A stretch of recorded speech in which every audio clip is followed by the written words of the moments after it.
오늘의 주요 뉴스입니다. 의대 증원을 둘러싼 정부와 의료계의 갈등이 커지고 있는 가운데 21일 기준 전체 전공의의 74%인 9,275명이 사표를 냈고 8,024명은 현장을 떠났습니다.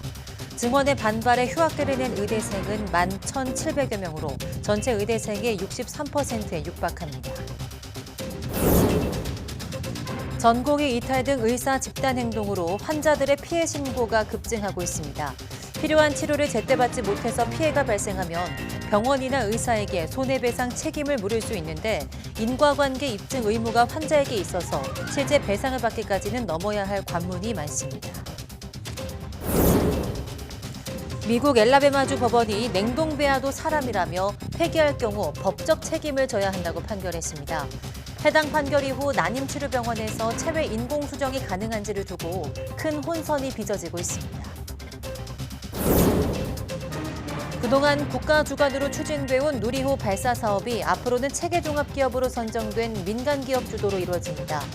누리호 본체 제작과 조립, 탑재할 위성 등 일련의 사업 과정을 준비 중인 민간기업의 현장을 취재기자가 둘러봤습니다.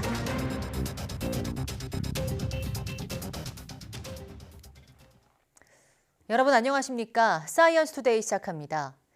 의대 증원에 반발한 전공의들의 사직 투쟁이 이어지면서 사직서를 낸 전공의가 더 늘어 9천 명을 넘어선 것으로 나타났습니다. 보건복지부 중앙수습본부는 주요 100개 수련병원에 대해 현장 점검과 서면 자료를 모은 결과 21일 기준 사직서를 낸 전공의는 9,275명이라고 밝혔습니다. 하루 만에 459명 늘어난 수치로 전체 전공의의 74.4%에 해당하는 규모입니다. 진료 현장을 떠난 전공의는 전체 64.4%인 8,024명으로 하루 만에 211명 늘었습니다. 정부는 근무지를 이탈한 것으로 확인된 전공의는 모두 6,038명으로 800여 명에 대해서 추가로 업무 개시 명령을 발령했다고 밝혔습니다. 정부는 전공의들이 주장하는 수련 환경 개선 문제나 불가항력 의료사고에 대한 법적 대책 등에 대해서 많은 부분을 수용할 수 있다며 대화에 나서달라고 당부했습니다. 의대 증원에 반발해 휴학계를 낸 의대생이 10,000명을 훌쩍 넘어섰습니다. 교육부는 21일 휴학을 신청한 학생이 3천여 명 더 늘어서 지금까지 모두 11,700여 명, 62.7%가 휴학계를 냈다고 밝혔습니다. 4일 동안 휴학이 승인된 학생은 44명으로 나타났는데 모두 입대나 건강 문제 등 동맹휴학과는 관계없는 것으로 파악됐습니다. 교육부는 동맹휴학은 대학 학칙상 휴학 요건에 해당하지 않는다는 입장으로 대학 측에 엄격한 학사 관리에 나서달라고 당부했습니다. 전공의 집단 사직 사태가 악화 일로로 치달으면서 필요한 치료를 제때 받지 못해 피해를 봤다고 호소하는 환자도 늘고 있습니다. 의료 공백을 초래한 의료진이 환자 피해의 손해배상 책임을 진 사례가 있긴 하지만 실제 배상을 받기까진 넘어야 할 관문이 많습니다. 김철희 기자입니다. 전공의들이 근무지를 집단 이탈하면서 곳곳에서 진료 차질에 따른 불만을 토로하는 목소리가 늘고 있습니다. 메일을 갖다가요, 다른 데로 전원, 이번 식으로. 만약 수술이나 진료 적기를 놓쳐 환자에게 피해가 발생하면 병원이나 의사에게 민사상 손해배상 책임을 물을 수 있습니다. 실제 법원은 지난 2004년 병원 권유로 담체관 조영수를 받은 뒤 복통으로 호소하다 사망한 환자 유족에게 병원이 배상해야 한다고 판결했습니다. 당시 재판부는 의약분업 사태로 전공의들이 파업 중이었던 상황을 지적하며 설명 의무를 다하지 않는 병원 측이 배상 책임을 진다고 판시했습니다. 지난 2007년엔 간암 환자가 병원 노조 파업으로 정해진 날짜에 수술받지 못해 병세가 나빠졌다며 병원에 손해배상을 청구했는데 병원이 1,000만 원 조정안을 제안해 양측이 수용한 사례도 있습니다. 다만 이 같은 판례에도 환자 개인이 전공의 집단 사직에 따른 피해를 온전 인정받긴 만만치 않다는 게 법조계 의견입니다. 무엇보다 소송을 제기한 환자가 직접 전공의 사직이 불법이란 점을 입증해야 하고 이 불법 행위와 환자의 건강 악화 사이에 뚜렷한 인과관계가 있다는 것까지 증명해야 합니다. 결국 누가 봐도 명백한 과실이 아니라면 손해배상 청구가 받아들여질 가능성이 크지 않은 겁니다. 소송이 10건 이루어진다 그러면 그중에 일부, 한두 건의 경우에는 환자가 이길 경우도 있겠지만 대다수의 경우에는 환자가 입증이 어려워서 이기기 어려울 겁니다. 또 손해배상 소송 특성상 환자 측이 승소한 판결 효력이 다른 사건에까지 미치지 않아 매번 원점에서 판단을 구해야 한다는 점도 환자에게 불리한 요소입니다. 이 밖에도 병원이 사전에 수술이나 진료 연기 가능성에 관해 환자 동의를 받았는지, 수술 동의서에 관련 면책 조항이 포함됐는지 등도 책임 소재를 가릴 세부 요소로 꼽힙니다. YTN 김철입니다. 의사단체가 의대 정원 2,000명 확대 방침은 근거가 없다며 정부와 증원 규모를 수차례 함께 논의했다는 설명은 거짓이라고 주장했습니다. 대한의사협회 비상대책위원회는 의료현안협의체에서 정부가 원하는 인원수를 공개하라고 요청했지만 정부가 숫자를 밝힌 적이 없다며 이같이 밝혔습니다. 또 복지부가 국책연구기관인 한국개발연구원과 한국보건사회연구원 등의 자료를 인용하면서 연구 결과를 자의적으로 해석했다고 주장했습니다. 앞서 박민수 복지부 제2차관은 연구 과정은 서로 다르지만 연구자들이 언론 인터뷰 등을 통해 2035년 의사 부족분을 10,000명으로 산출하며 단계적인 증원 필요성을 언급했다고 밝혔습니다. 대한소아청소년과 의사회 회장이 대통령이 주재한 토론회에 입장하려다 경찰 조사를 받은 사실이 뒤늦게 알려졌습니다. 경기 분당경찰서는 임현택 소아청소년과 의사회장을 퇴거 불응 혐의로 입건해 조사하고 있습니다. 임 회장은 지난 1일 분당 서울대병원에서 열린 대통령 주재 의료개혁 민생토론회장에 입장하려다 이를 저지하는 대통령 경호처 직원의 명령에 불응한 혐의를 받고 있습니다. 당시 임 회장은 정부가 발표한 필수 의료 패키지와 관련해 윤 대통령에게 전할 의견이 있다며 입장을 시도하다가 경원들에게 입을 틀어막히고 양팔을 붙들린 상태로 끌려나간 것으로 파악됐습니다. 경찰은 당시 현장이 퇴거 불응 혐의가 적용될 수 있는 곳인지 등을 법리를 검토하고 있습니다. 미국 엘라베마주 법원에서 냉동배아도 사람이라고 인정한 판결이 나온 뒤로 체외 인공수정 가능 여부를 두고 큰 혼선이 빚어지고 있다는 보도가 나왔습니다. 워싱턴 포스트는 지난 16일 엘라베마주 대법원이 냉동배아도 어린이이며 폐기할 경우 법적 책임을 져야 한다고 판결한 뒤 난임치료병원에서 체외 인공수정이 가능한지를 두고 고민하고 있다고 전했습니다. 신문은 인공수정에 성공한 이후 남은 냉동배아의 폐기를 사실상 불가능하게 만든 판결이라며 환자와 병원 모두 배아를 냉동하려 하지 않을 거라는 의사의 말을 전했습니다. 이에 따라서 병원들이 체외 인공수정 시술을 할 때마다 새로 난자를 채취해야 해서 환자들이 이전보다 더 많은 시간과 돈을 써야 할 수 있다고 지적했습니다. 미국 질병통제예방센터는 2021년 미국에서 97,000여 명이 체외 인공수정을 통해 태어났으며 전국의 인공수정 시술 병원은 453개가 있다고 집계했습니다.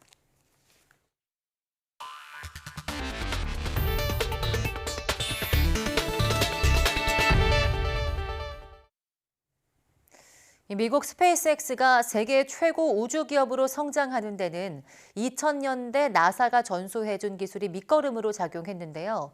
국내에서도 한화 에어로스페이스가 정부 우주기술을 전수받아 우주 사업을 본격화하고 있습니다. 최소라 기자가 현장을 다녀왔습니다. 지난해 발사된 누리호는 1톤급 위성을 550km 상공에 올려놨습니다.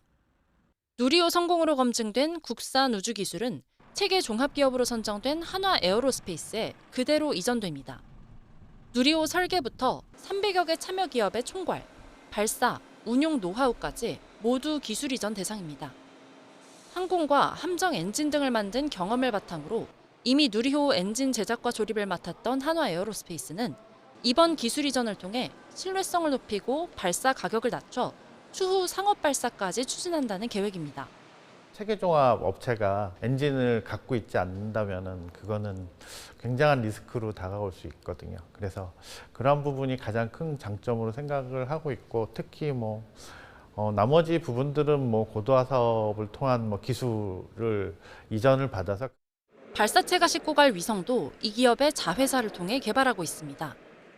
500km 상공에서 지상의 자동차 종류까지 식별할 수 있는 초고해상도 위성부터 경량화에 중점을 준 초소형 위성까지 클린룸에서 제작되고 있습니다.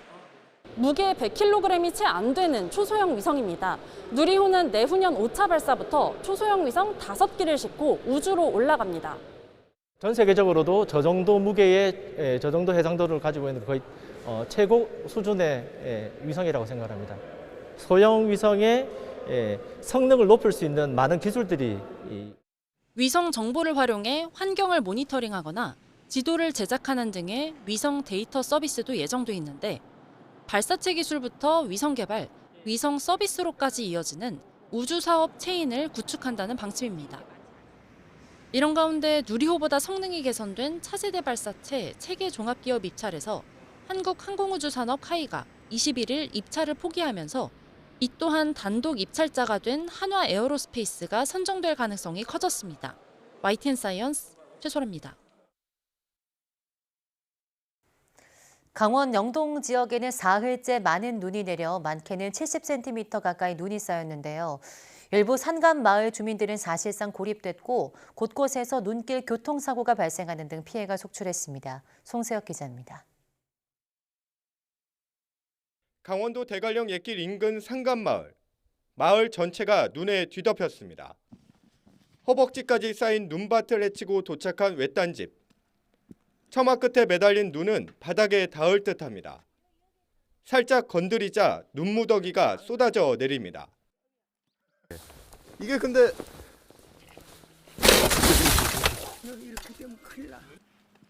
눈 속에 갇혀 지낸 80대 할머니는 이웃이 뚫어준 좁은 통로를 통해 이틀 만에 밖으로 나왔습니다. 이틀 만에 나오는. 그동안에는 집안에 있었죠. 왜 못 나오신 거예요?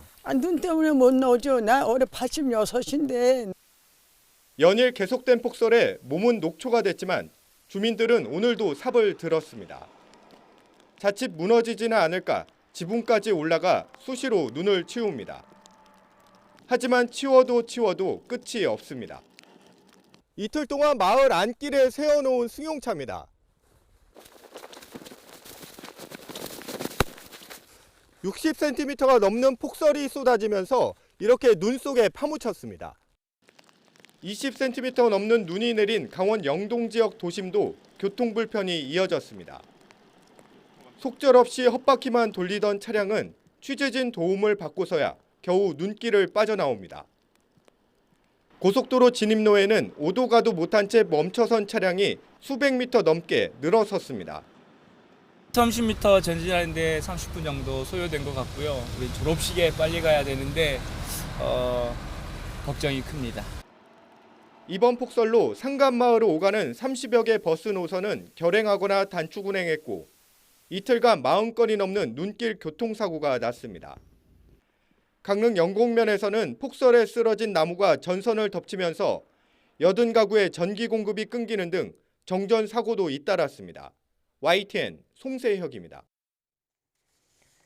네, 밤사이 수도권에도 많은 눈이 내린 가운데 경사로에서 차량을 멈춰 세우려던 30대 남성이 숨지는 사고가 발생했습니다.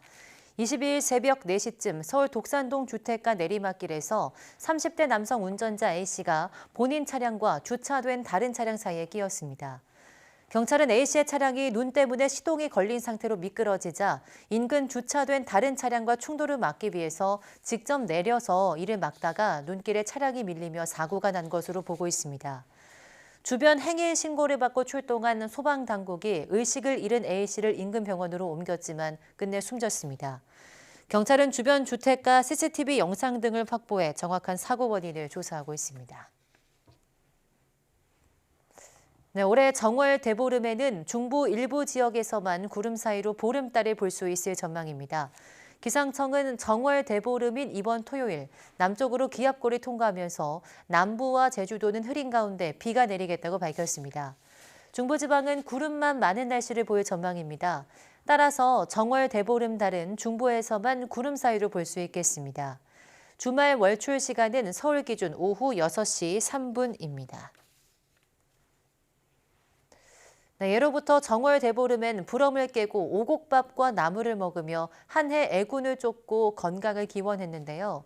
농진청이 오곡밥의 황금 레시피를 공개했습니다. 최명신 기자입니다. 찹쌀에 검정콩, 팥, 수수, 차조, 기장까지 알록달록한 오곡밥에 눈이 즐겁습니다. 딱딱한 팥은 미리 삶아두고 찹쌀과 검정콩은 3시간, 수수와주는 30분 정도 물에 불린 뒤 찹쌀 7, 잡곡 3의 비율로 밥을 짓습니다. 거친 식감 때문에 오곡밥이 부담스럽다면 밥물의 10%를 소주로 채우면 식감이 한결 부드러워집니다. 고사리나 시래기 같은 나물 반찬과 같이 먹으면 겨울에 부족하기 쉬운 비타민과 무기질을 보충할 수 있습니다. 맛도 좋고 몸에도 좋아서 오곡밥을 가족들끼리랑 같이 해먹으면 좋을 것 같습니다. 농진청이 맛과 건강을 함께 챙길 수 있는 국산 오곡 품종을 소개했습니다. 검정콩은 비만과 대사증후군 예방에 효과가 있는 청자오를 1순위로 꼽았습니다.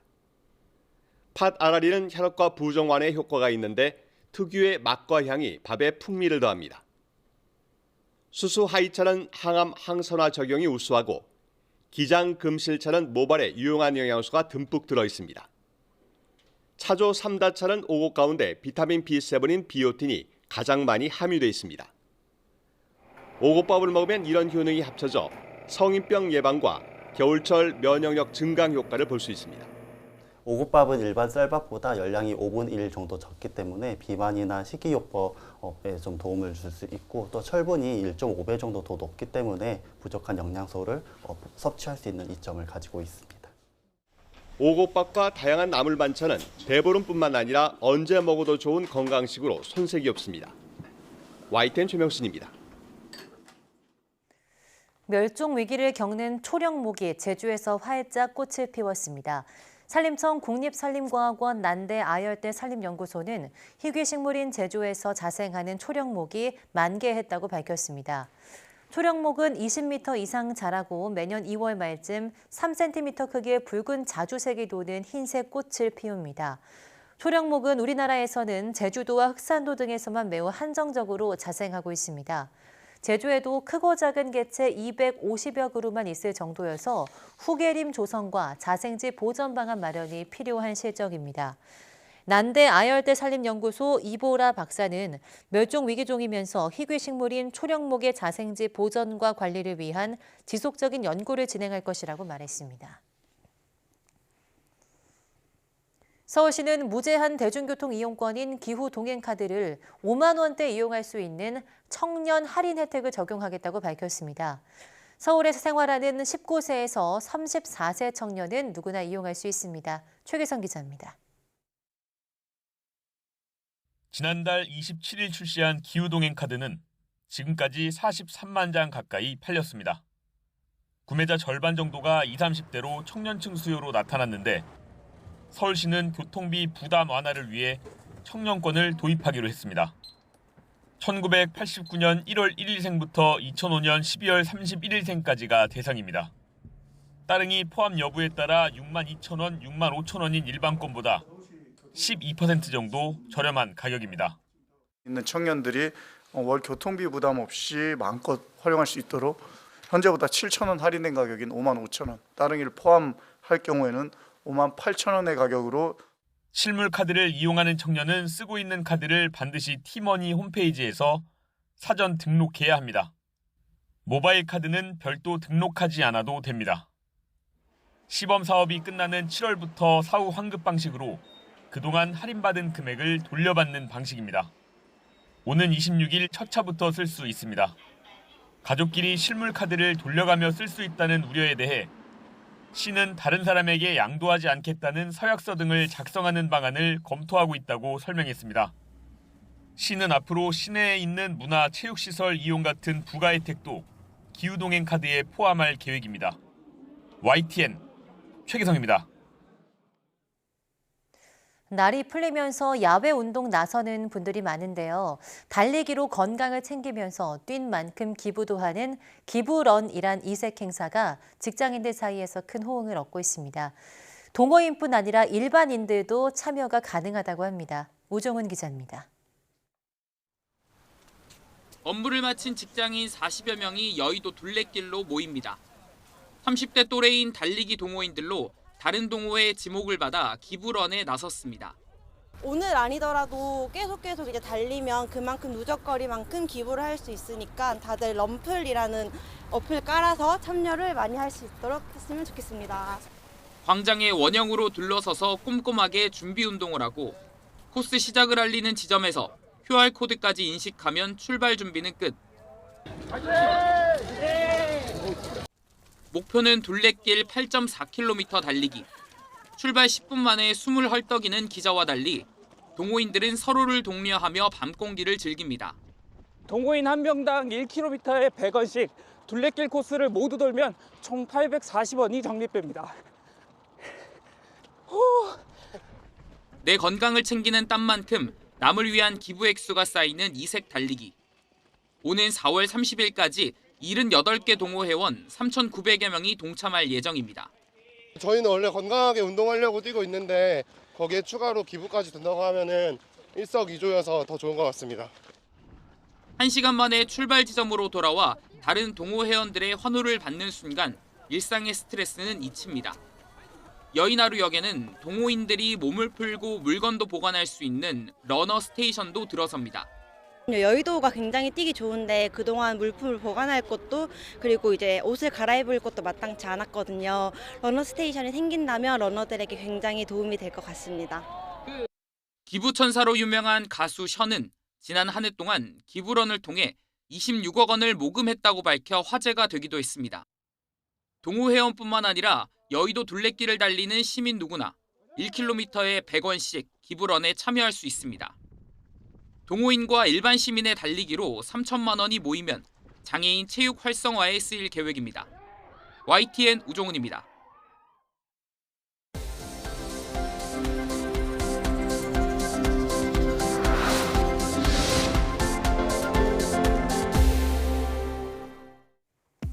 국내 연구진이 투과 전자현미경 안에서 미세 영역의 온도를 측정하는 방법을 개발했습니다. 유니스트 권오훈 교수팀은 유로뿰 이온이 가진 특정한 음극선 발광띠의 세기가 온도에 따라서 변화하는 것을 착안해 투과 전자현미경 내 나노미터 크기의 시료 온도를 측정할 수 있는 나노 온도계를 만들었다고 밝혔습니다. 연구팀은 약 100나노미터 크기의 나노 온도계 입자를 이용해서 주변 온도를 측정한 결과 4도 정도의 측정 오차를 관측했는데 이는 기존 투과전자현미경의 온도 측정법들의 오차와 비교해서 2배 이상 정확하다고 설명했습니다. 핵융합의 최대 난제였던 플라스마 붕괴 원인인 자기장 불안정성을 극복할 인공지능 자율 제어 기술이 개발됐습니다. 중앙대 서재민 교수팀은 미국 프린스턴대 연구팀과 공동으로 핵융합로 내부 센서들을 이용해 플라스마 상태를 모니터링하고 플라스마 불안정성을 예측하는 시스템을 개발했으며 여기에 강화학습 인공지능을 도입해 인공태양의 불안정성을 회피하는 기술을 개발했다고 밝혔습니다. 연구팀은 개발한 기술을 미국 최대 핵융합 장치에 적용한 결과 인공지능을 가진 인공태양이 스스로 자기장의 찢어짐 불안정성을 피해가며 높은 성능의 플라스마를 유지하는 것을 실험적으로 입증했습니다. 4만여 년 전 유럽의 네안데르탈인들이 황토와 아스팔트 성분인 역청을 섞은 혼합 접착 물질로 석기 손잡이를 만들어 사용한 것으로 확인됐습니다. 독일과 미국 공동 연구팀은 중기 구석기 유적 르무스티에의 네안데르탈인 석기에서 황토와 역청 등으로 이루어진 혼합 접착 물질을 손잡이로 사용한 흔적을 발견했다고 밝혔습니다.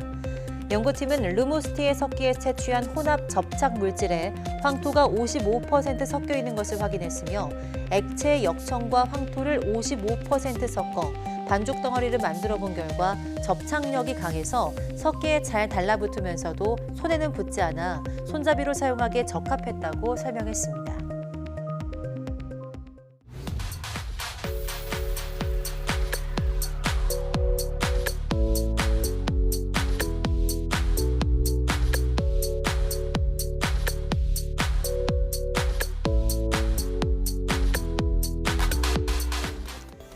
강원도와 서울 등 수도권은 종일 내린 눈으로 이르게 찾아왔던 봄 기운이 사라져버린 느낌인데요.